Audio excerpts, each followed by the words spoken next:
유대인의 지혜의 책인 탈무드를 보면 유명한 랍비 세 사람이 등장을 합니다.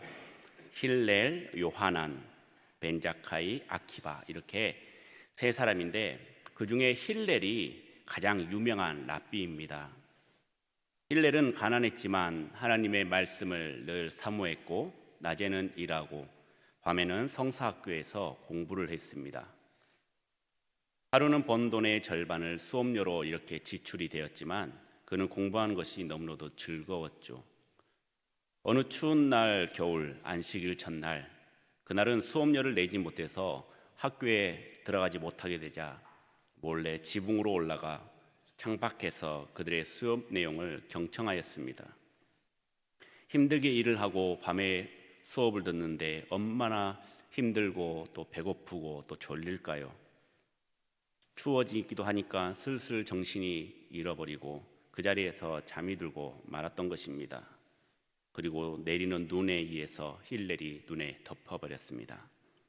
그리고 그 다음 안식일 날 교실 안이 조금 어두워진 것을 안 랍비 쉐마이어와 아브라트리온이 힐렐이 꽁꽁 얼어있는 것을 발견을 하였습니다. 엄격한 율법주의자였던 그 쉐마이어라도 그는 사다리를 놓고 지붕 위에 올라가 힐렐을 옮기고 또 불을 피워서 힐렐의 몸을 녹여주었던 것이죠. 여러분들이 아시다시피 유대인들에게 있어서 안식일은 굉장히 중요한 날입니다. 아무것도 하지 않는 날이죠. 성지순례를 가신 분들은 아시겠지만 예루살렘에 들어가서 아니면 그쪽 지역을 또 관광을 하거나 아니면은 순례를 다닐 때 운전기사들은 다 아랍 사람들이 운전을 합니다. 왜냐하면 안식일에 운전하는 것은 그들이 노동을 하는 거기 때문에 절대 그것은 용납이 안 되는 것이죠. 심지어 걷는 것조차도 멀리 가지도 않고 엘리베이터 버튼도 누르지 않습니다. 그래서 엘리베이터를 다 일일이 하나씩 다 눌러놓으면은 그 자신이 내려야 될 그곳에서 내리고 또 타고 그렇게 하는 것이죠. 그렇게 사다리를 놓고 힘을 써서 얼어붙은 힐렐을 옮기고 장작에 불을 피우는 이 모든 행동들이 안식일에 해서는 안 되는 일이었지만 철저한 율법주의자인 쉐마이어도 사람을 살리기 위해선 안식일을 어겨도 된다라고 말할 정도로 그 힐렐을 굉장히 사랑하고 아꼈던 것입니다. 쉐마이어는 힐렐에게 지붕에 올라간 이유를 물었습니다. 힐렐은 공부하고 싶어서. 이 짧은 답변에 쉐마이어는 너무나도 감동이 되었고 또 수업료를 받지 않고 수업에 들어와 공부를 할 수 있게 조치를 취해 주었습니다. 힐렐은 얼마나 공부를 열심히 했고 잘했는지 이스라엘의 랍비 중에 읍등가는 위대한 랍비가 되었습니다. 오늘 말씀의 제목은 가말리엘처럼입니다. 그런데 가말리엘의 말은 하지 않고 왜 힐렐로 말씀을 시작을 했을까요? 바로 랍비 힐렐의 손자가 오늘 말씀드리고자 하는 바로 가말리엘이기 때문입니다. 가말리엘은 하나님의 상급이라는 뜻을 가지고 있습니다. 가말리엘은 굉장히 멋지고 위대한 사람이었습니다. 조금 전에 말씀드린 것처럼 당시 이스라엘 최고의 랍비 힐렐의 손자였고 또 율법 교사였고 또 사내들인 공의원이었으며 또 공회의 의장을 말하는 나시였습니다. 당시 최고의 학문적 지위를 가졌던 사람이었던 것이죠.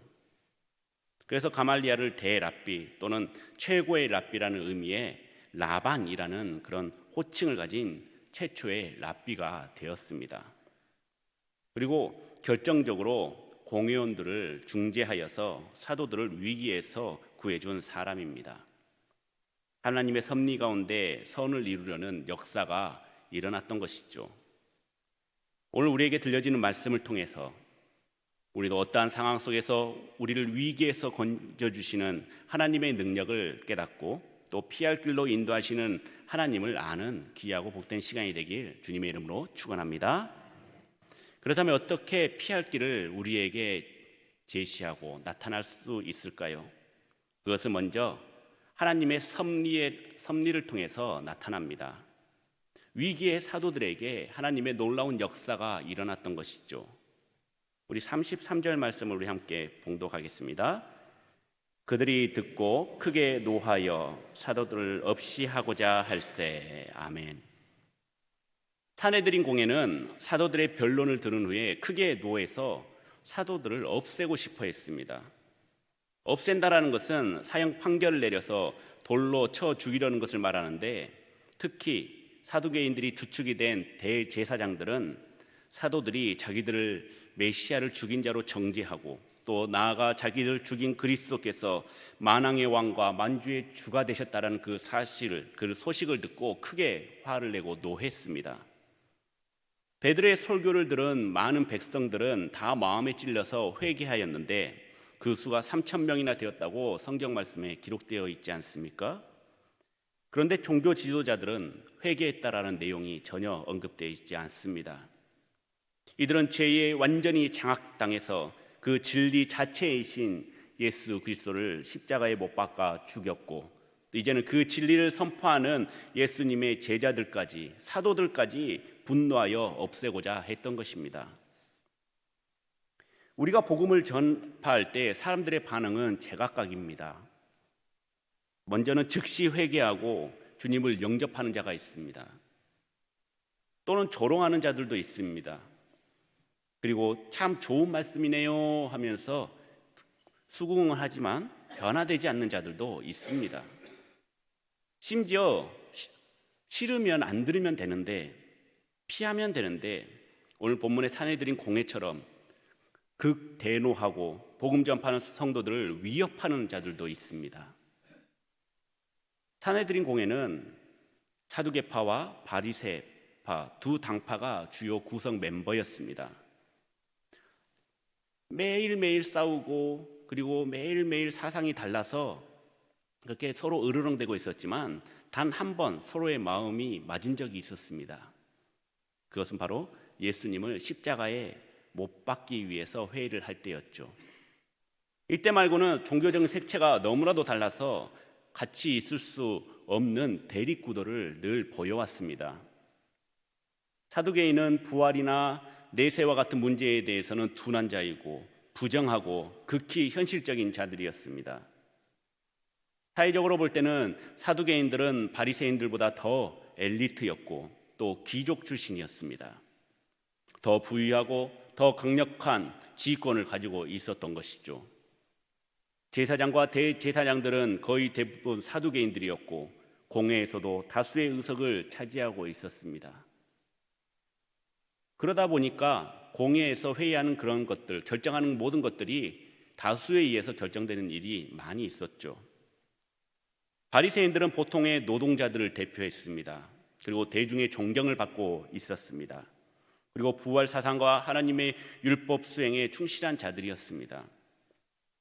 이런 다수의 공회원들이 사도들을 죽여야 한다고 한 목소리로 소리를 치고 있는 상황에서 가말리엘이 발언을 한 것입니다.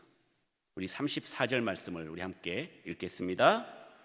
바리새인 가말리엘은 율법 교사로 모든 백성에게 존경을 받는 자라. 공회 중에 일어나 명하여 사도들을 잠깐 밖에 나가게 하고. 아멘. 말씀대로 가말리엘은 모든 백성에게 존경받는 자였습니다. 살아가면서 모든 사람에게 존경을 받기란 쉽지 않습니다. 이쪽에서 좋아하면 이쪽에서는 싫어합니다. 이 사람도 좋아하고 저 사람도 존경하는 사람을 찾는 건 어렵죠. 심지어 예수님께서도 가난한 자, 헐벗은 자, 과부들, 또 병든 자들은 예수님을 좋아하고 사랑했지만 바리새인들과 대제사장들과 사두개인들은 예수님을 싫어하지 않았습니까? 존경을 받았다라는 것은 그가 늘 올바른 길로 갔다라는 것을 말하고 있습니다. 반대 세력이 있더라도 충분히 그것을 수용하고 이해해 줬다라는 것을 말하고 있는 것이죠. 상처나 분노를 주지 않고 원만하게 해결할 수 있는 지혜를 가진 자였습니다. 그래서 존경을 받았던 것이죠. 가말리엘의 성격이 좋아서 아닙니다. 똑똑해서도 아닙니다. 하나님께서 가말리엘에게 그 능력과 지혜를 허락하셨다는 것입니다. 하나님의 말씀을 잘 듣고 지켜 행했기 때문입니다. 그래서 신명기 28장 1절 말씀을 보면 내가 내 하나님 여호와의 말씀을 삼가 듣고 내가 오늘 내게 명령하는 그 모든 명령을 지켜 행하면 내 하나님 여호와께서 너를 세계 모든 민족 위에 뛰어나게 하실 것이다 라고 말씀하고 있습니다. 하나님께서 주신 그 지혜와 능력으로 사도들을 잠깐 밖에 나가게 하고 공회원인 70명에게 거짓 교훈으로 사람을 미혹하다가 망한 자에 대한 이야기를 시작하게 됩니다. 오늘 36절에 나오는 드다라는 자가 나옵니다. 드다는 바라바처럼 폭력으로 로마에게 대항하던 자였는데 백성들에게 자기를 구세주, 메시아라고 말하고 스스로 자신을 높였습니다. 마치 엘리야와 같이 요단강물을 가를 수 있다고 백성들을 미혹했습니다. 그러자 유대 총독이었던 바두스가 군대를 이끌고 와서 그를 죽임으로 그 사건은 일단락이 되고 추동자들은 뿔뿔이 흩어져 버린 것이죠. 그리고 또 다른 사건을 말합니다. 37절에 갈릴리 출신의 유다라는 자가 또 등장을 합니다. 당시 시리아 총독인 구레뇨가 그 인두스대를 걷기 위해서 인구조사를 하던 도중 유다가 백성들을 선동해서 로마에게 세금을 바치는 자는 신령한 하나님의 백성이 되지 않는다라고 말하면서 반란을 일으켰던 것이죠. 당시 세례 요한도 예수님도 유년기였습니다. 이스라엘을 로마에서 해방시켜줄 정치적 메시아를 기다리던 많은 백성들이 유다에게 미혹되어서 무장한 로마군에게 반란을 일으켰던 것이죠. 쿠데타를 일으켰던 것입니다. 그러나 유다의 반란군은 총독 구레뇨가 이끄는 로마 군대에 의해서 무참하게 패배하고 또 흩어져 버리고 말았죠. 가말리엘은 이 두 사건을 말하면서 사도들을 상관 말고 버려두라라고 말합니다. 우리 38절에서 39절 말씀을 함께 봉독하겠습니다. 이제 내가 너희에게 말하노니 이 사람들을 상관하지 말고 버려두라. 이 사상과 이 소행이 사람으로부터 났으면 무너질 것이요 만일 하나님께로부터 났으면 너희가 그들을 무너뜨릴 수 없겠고 도리어 하나님을 대적하는 자가 될까 하노라 하니. 아멘. 사도들의 사상과 그리고 사도들의 소행이 그들로부터 사람으로부터 나왔다면 그들은 알아서 무너질 것이라고 말합니다. 그리고 하나님으로부터 나온 것이라면 우리는 그것을 절대적으로 무너뜨릴 수가 없고 도리어 우리가 하나님을 대적하는 자들이 될 것이라고 공의원들에게 설명을 합니다. 여러분들, 교회는 어떤 곳입니까? 하나님께서 이 세상에 세운 유일한 천국 기관입니다. 구세주로 세우신 예수 그리스도라는 그 반석 위에 세워진 믿음의 교회가 바로 우리 성교중앙교회이고 또 거룩한 교회입니다. 그렇기 때문에 어느 누구도 교회를 무너뜨릴 수는 없는 것입니다. 그런데 우리는 함부로 주님의 몸된 교회를 정죄하거나 교회 구성원들을 핍박하고 있습니다. 나는 그렇지 않다라고 하는데 우리는 말로써 행동으로써 서로 합력하여서 선을 이루어야 함에도 많은 세력들이, 많은 악한 무리들이 그 사이를 틈타서 우리를 공격하는데 합치지는 못할 망정 계속해서 우리는 분열되고 또 분열하고 있습니다. 이러한 일은 하나님의 위대한 구속사를 회방하는 일입니다. 그리고 하나님을 대적하는 일이라는 것이죠. 이렇게 무너뜨리려고 하는 사람들, 그리고 정죄하려고 하는 사람들, 이런 자들은 반드시 무너지게 되어 있는 것입니다. 왜냐고요? 이것은 하나님의 뜻이 아니기 때문입니다. 하나님께서 명령하신 것이 아니기 때문입니다. 그렇기 때문에 우리 성도들은 나와 그 표현과 생활 방식이 다르다 해서 함부로 정죄해서는 안 된다라는 것입니다. 사도들은 풀려날 수 있었습니다.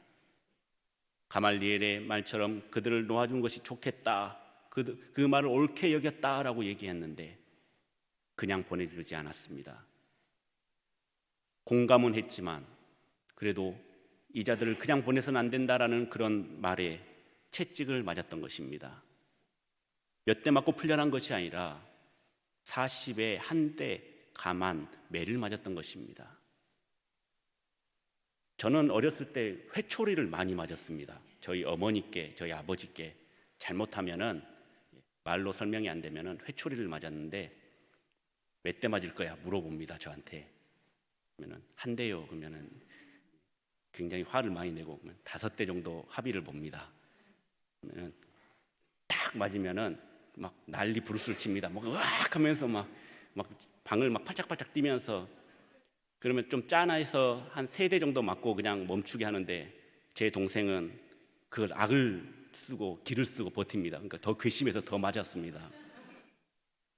그것만 회초리로만 맞아도 아픈데 40에 한 대 감한 그 채찍, 그것은 가죽끈으로 묶어가지고 한 대 맞으면 살점이 떨어져 나가는 그런 고통스러운 형벌이었다라는 것입니다. 원래 공회에서는 사형 판결을 내릴 수가 없습니다. 그렇기 때문에 이 40에 한 대 감한 이 매가 가장 최고형이었던 것이죠.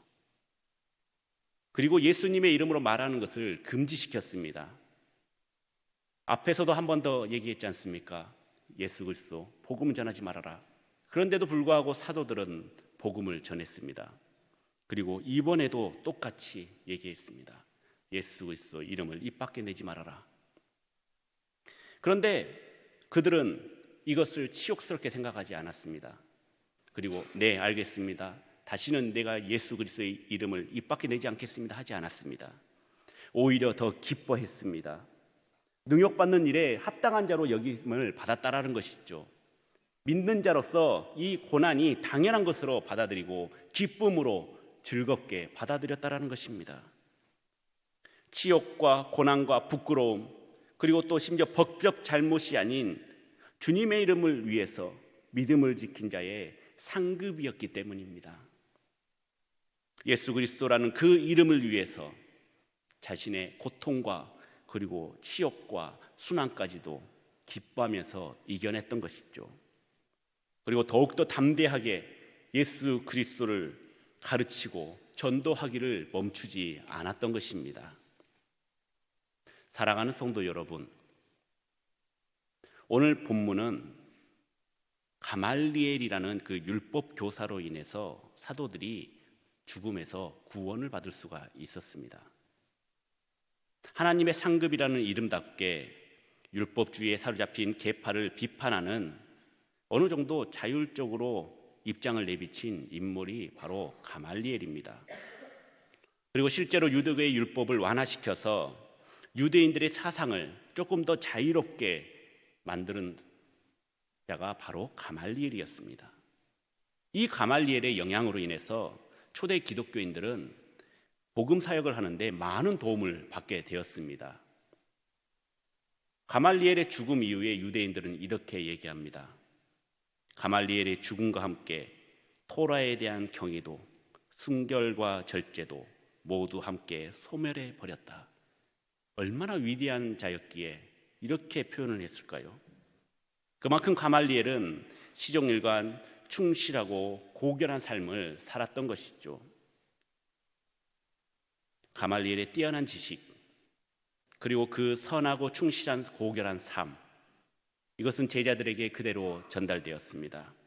그리고 교회사의 한 획을 그을 위대한 전도자 사도 바울이 탄생하게 된 것입니다. 우리도 마찬가지입니다. 우리의 스승은 누굽니까? 우리의 스승은 우리를 살리고 우리를 죄악에서 구원하여 주신 예수 그리스도인 줄 믿으시길 바랍니다. 우리는 예수 그리스도의 가르침을 잘 받아야 합니다.